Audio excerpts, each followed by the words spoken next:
Catecismo Romano, primera parte, capítulo 3, del segundo artículo del credo, y en Jesucristo su único Hijo nuestro Señor. Lo muy maravillosa y muy copiosa que es la utilidad que redundó en beneficio del linaje humano por la fe y confesión de este artículo, lo muestra aquel testimonio de San Juan: cualquiera que confesare que Jesucristo es Hijo de Dios, Dios está en él, y él en Dios. Y lo declara también el elogio de bienaventurado, que dio Cristo Señor nuestro al príncipe de los apóstoles: bienaventurado eres, Simón hijo de Jona, porque no te reveló eso la carne, ni la sangre, sino mi Padre que está en los cielos. Porque este es el fundamento firmísimo de nuestra salud y redención, mas porque el fruto de esta maravillosa utilidad se conoce mucho mejor por la ruina de aquel estado felicísimo, en que Dios había colocado a los primeros hombres. Pondrán los párrocos particular cuidado sobre que conozcan los fieles la causa de las comunes miserias y calamidades, porque habiéndose apartado Adán de la obediencia de Dios, y quebrantado aquel mandamiento: de todo árbol que hay en el paraíso comerás, mas del árbol de la ciencia del bien y del mal no comas, porque en cualquier día que comieres de él, morirás. Cayó en aquella suma calamidad de perder la santidad y justicia con que había sido criado, y de quedar sujeto a los demás males, que copiosamente declaró el Santo Concilio de Trento. Y advertirán también a los fieles, que así el pecado, como su pena no se quedó en solo Adán, sino que de él, como de semilla y causa se derivó justamente a toda su posteridad. Habiendo pues caído nuestro linaje del altísimo grado de su dignidad, no podía levantarse de allí, ni ser restituido en manera ninguna a su lugar antiguo por fuerzas de hombres, o de ángeles. Por tanto solo restaba para remedio de la ruina, y de los males, que la infinita virtud del Hijo de Dios, tomando la flaqueza de nuestra carne, quitase la gravedad infinita del pecado, y nos reconciliase con Dios por medio de su sangre. La fe y la confesión de esta redención es necesaria a los hombres para conseguir la salud, y siempre lo fue, y Dios la manifestó desde el principio del mundo, porque en aquella condenación del linaje humano, que inmediatamente se siguió a la culpa, mostró también el Señor la esperanza de la redención por aquellas palabras con que intimó al demonio el daño que le había de venir por el rescate de los hombres. Yo pondré, dijo Dios, enemistades entre ti y la mujer, y entre tu simiente y la suya. Esta te quebrará la cabeza, y tú andarás siempre acechando a sus calcañares. Y después confirmó muchas veces esta misma promesa, y dio mayores muestras de su consejo divino, mayormente a aquellos con quienes quiso usar de singular benevolencia. Y entre otros habiendo insinuado muchas veces este misterio al patriarca Abraham, entonces se la declaró más al descubierto, cuando obedeciendo él al mandamiento de Dios, quiso sacrificarle su único hijo Isaac, pues le dijo: por cuanto hiciste tal acción, y no perdonaste a tu único hijo por amor de mí, te bendeciré, y multiplicaré tu descendencia como las estrellas del cielo, y como la arena que está a la ribera del mar, y tus hijos poseerán las puertas de tus enemigos, y serán benditas en tu linaje todas las gentes de la tierra, porque fuiste obediente a mi voz. De las cuales palabras fácilmente podía colegirse, que había de ser descendiente de Abraham, el que trajese la salud al mundo, libertándole de la cruelísima tiranía de Satanás. Y este no podía ser, sino el Hijo de Dios nacido de Abraham según la carne. Poco después, para que se conservase la memoria de la misma promesa, estableció el Señor el mismo pacto con Jacob nieto de Abraham, porque viendo él en sueños una escalera, que llegaba de la tierra al cielo, y a los ángeles de Dios que subían y bajaban por ella, como afirma la Escritura, oyó también al Señor, que reclinado en la escala, le decía: yo soy el Señor Dios de Abraham, tu padre, y Dios de Isaac. La tierra en que duermes, darla he a ti, y a tus hijos, y tu descendencia será como el polvo de la tierra. Serás dilatado por el oriente, y occidente, septentrión, y mediodía, y serán benditos en ti, y en tu linaje todas las tribus de la tierra. Ni después desistió su majestad de renovar esta memoria de su promesa,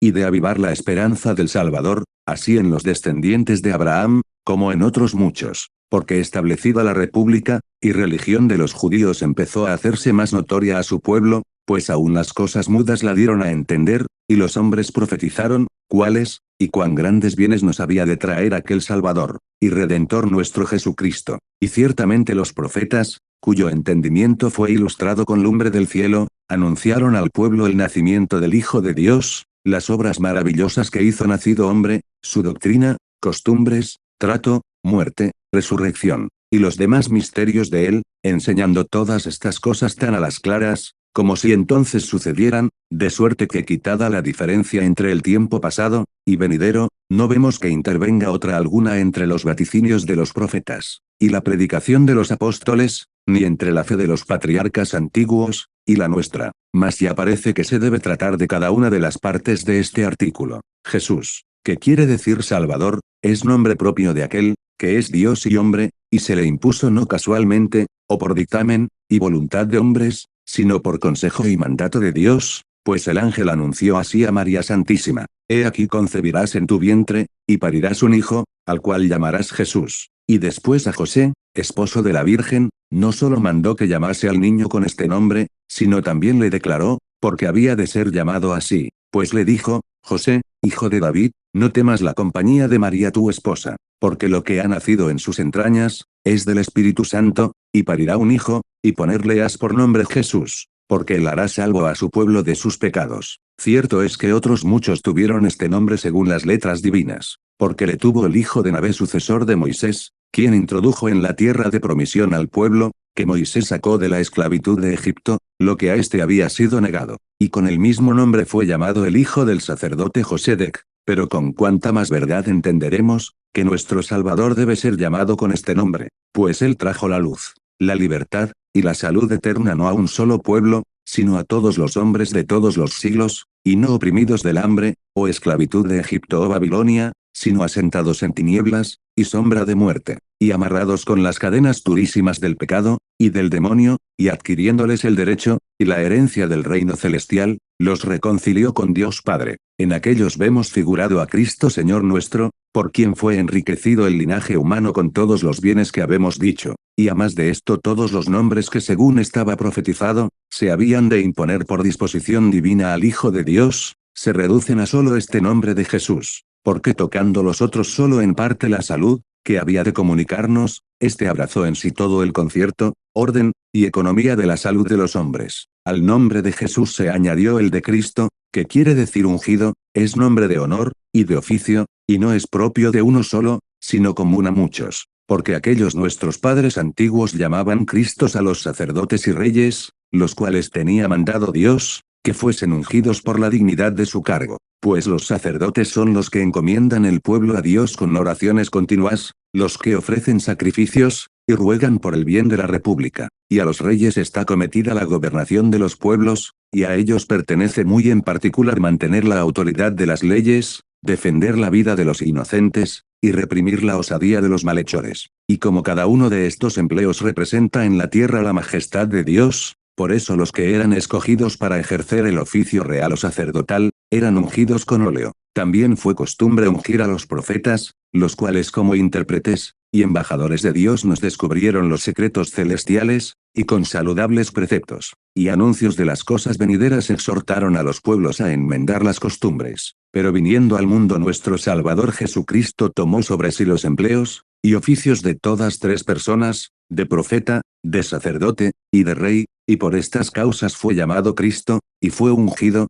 para cumplirlos, no por obra de algún hombre mortal, sino por virtud del Padre Celestial, ni con ungüento terreno, sino con óleo espiritual, como que se derramó sobre su alma santísima la plenitud del Espíritu Santo, la gracia, y la copia de todos los dones en abundancia mucho mayor, que lo que pudiera recibir cualquier otra naturaleza criada. Así lo mostró claramente el profeta cuando dijo, hablando al mismo Redentor: amaste la justicia, y aborreciste la maldad, por tanto te ungió Dios tu Dios con óleo de gozo más que a cuantos participaron de él. Lo mismo también, y mucho más abiertamente demostró Isaías por estas palabras: el Espíritu del Señor está en mí, porque él me ungió con su gracia, y me envió a predicar a los mansos. Y así fue Jesucristo sumo profeta, y maestro que nos enseñó la voluntad de Dios, y por cuya doctrina recibió el mundo el conocimiento del Padre Celestial, y le conviene este nombre tanto más esclarecida, y excelentemente, cuanto todos los otros que fueron ennoblecidos con el nombre de profeta, fueron discípulos suyos, y determinadamente enviados, para que anunciasen a este profeta que había de venir a salvar a todos. También fue Cristo sacerdote, no de aquel orden del que lo fueron en la ley antigua los sacerdotes de la tribu de Leví, sino del que cantó el profeta David: tú eres sacerdote para siempre según el orden de Melquisedec, Argumento que cuidadosamente prosiguió el apóstol escribiendo a los hebreos. Asimismo reconocemos a Cristo por Rey no solo en cuanto Dios, sino aún en cuanto hombre, y en cuanto es participante de nuestra naturaleza. Acerca de lo cual dijo el ángel, reinará en la casa de Jacob para siempre, y su reino no tendrá fin. Y este reino de Cristo, que es espiritual y eterno, se empieza en la tierra, y se perfecciona en el cielo, y en efecto cumple en su iglesia con providencia maravillosa los oficios de rey, porque él mismo la gobierna, él la defiende de los ímpetus y acechanzas de los enemigos, él la establece leyes, y él la da no solamente santidad y justicia, sino también virtud, y fuerzas para perseverar. Y aunque en los límites de este reino se contienen así buenos, como malos, y por lo mismo todos los hombres pertenecen de justicia a él, con todo eso los que experimentan señaladamente la bondad,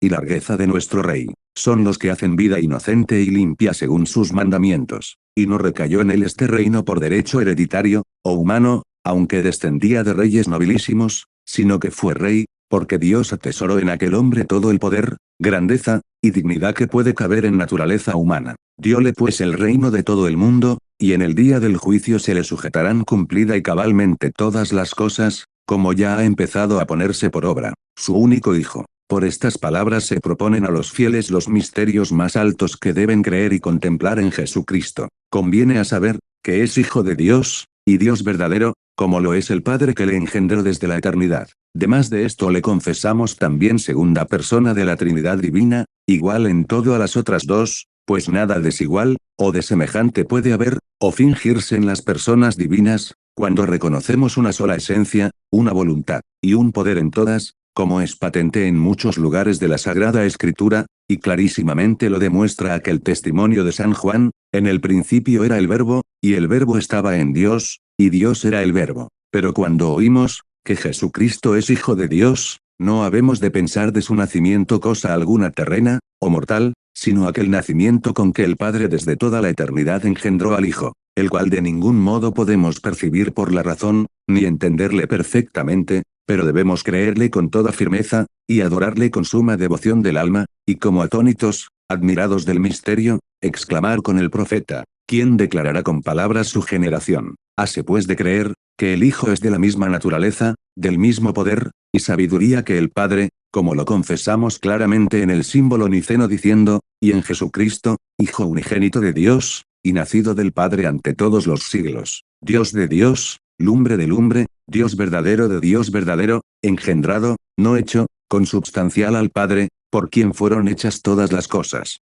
Pero entre todos los símiles que suelen traerse, para dar a entender el modo, y manera de esta eterna generación, el que más de cerca parece se arrima a este propósito, es el que se toma del modo de pensar de nuestro entendimiento. Por lo cual San Juan llama Verbo al Hijo de Dios, porque así como nuestro entendimiento, conociéndose de algún modo a sí mismo, forma una imagen suya, que los teólogos llaman Verbo, así Dios, según que las cosas humanas se pueden comparar con las divinas, entendiéndose a sí mismo, engendra al eterno Verbo, aunque lo mejor es contemplar lo que propone la fe, creer sencillamente que es verdadero Dios y verdadero hombre, y confesarle engendrado verdaderamente, como Dios por el Padre ante todos los siglos, y como hombre nacido en tiempo de su Madre Santa María Virgen. Mas aunque reconocemos dos nacimientos suyos, sin embargo creemos que es un solo Hijo, por ser una la persona en la cual se juntan las dos naturalezas divina y humana, y por lo que mira a la divina generación, ni tiene hermanos ni coherederos ningunos, porque es Hijo único del Padre, y nosotros los hombres hechura y obra de sus divinas manos. Pero si contemplamos el nacimiento humano, no solamente llama él a muchos con el nombre de hermanos, sino que efectivamente los tiene en lugar de tales, para que junto con él consigan la gloria de la herencia paterna. Estos son los que han recibido por la fe a Cristo Señor nuestro, y acreditan por las obras y oficios de caridad la fe que profesan en el nombre, y por esto le llama el apóstol primogénito entre muchos hermanos, nuestro Señor. Muchas son las cosas que se dicen de nuestro Salvador en las Escrituras sagradas, de las cuales es claro que unas le convienen en cuanto Dios, y otras en cuanto hombre, porque de naturalezas diversas tomó sus diversas propiedades. Y así decimos con verdad, que Cristo es todopoderoso, eterno, inmenso, lo cual le viene por la naturaleza divina. Asimismo afirmamos, que padeció, murió, resucitó. Y esto nadie duda que conviene a la humana. Pero además de estas cosas hay otras algunas que convienen a una y a otra naturaleza, como cuando en este lugar le llamamos Señor nuestro, pues a cualquiera de las dos naturalezas que se aplique este nombre, debemos justamente llamarle Señor nuestro, porque así como es eterno Dios, como el Padre, así es igualmente como Él, Señor de todo. Y así como Él y el Padre no son distintos dioses sino un Dios mismo, del mismo modo Él y el Padre no son diversos señores sino solo uno. Pero aun en cuanto hombre se llama rectamente Señor nuestro por muchas razones, y primeramente por haber sido nuestro Redentor, y libertándonos de la esclavitud del pecado, de justicia tomó el poder de ser y de decirse verdaderamente nuestro Señor. Así lo enseña el apóstol, se humilló a sí mismo hecho obediente hasta la muerte, y muerte de cruz. Por lo cual Dios le ensalzó, y le dio un nombre que es sobre todo nombre, para que en el nombre de Jesús se arrodille toda criatura en cielo, tierra, e infierno, y toda lengua confiese, que nuestro Señor Jesucristo está en la gloria de Dios Padre. Y el mismo Señor después de la resurrección dijo de sí, dádome es todo el poder en los cielos, y en la tierra.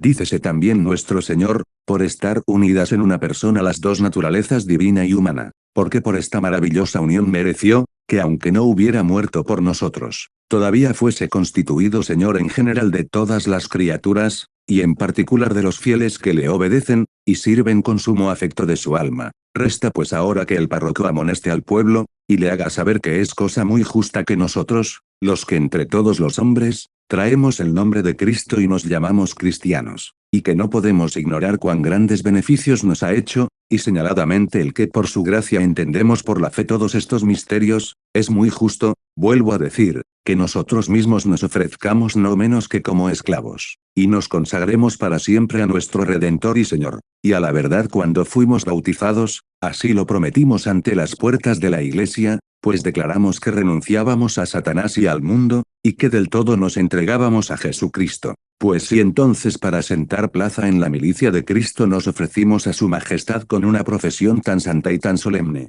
¿de qué castigos no seremos dignos? Si después de haber entrado en la Iglesia, después de haber conocido la voluntad y leyes de Dios, después que recibimos la gracia de los santos sacramentos, vivimos según las máximas y reglas del mundo, y del demonio en la misma manera que si al ser bautizados hubiéramos prometido servir, no a Cristo Redentor y Señor nuestro, sino al mundo y al diablo. Pero ¿qué alma habrá, que no la encienda en el fuego de su amor la voluntad de un Señor tan grande, tan benigno, y tan inclinado hacia nosotros? Pues teniéndonos bajo de su poder y señorío como a siervos redimidos con su sangre, sin embargo nos abraza con tal amor, que nos llama no siervos, sino amigos, y hermanos. Esta ciertamente es causa justísima, y acaso la mayor de todas, por la cual debemos reconocerle, servirle y adorarle perpetuamente, como a nuestro dueño y Señor.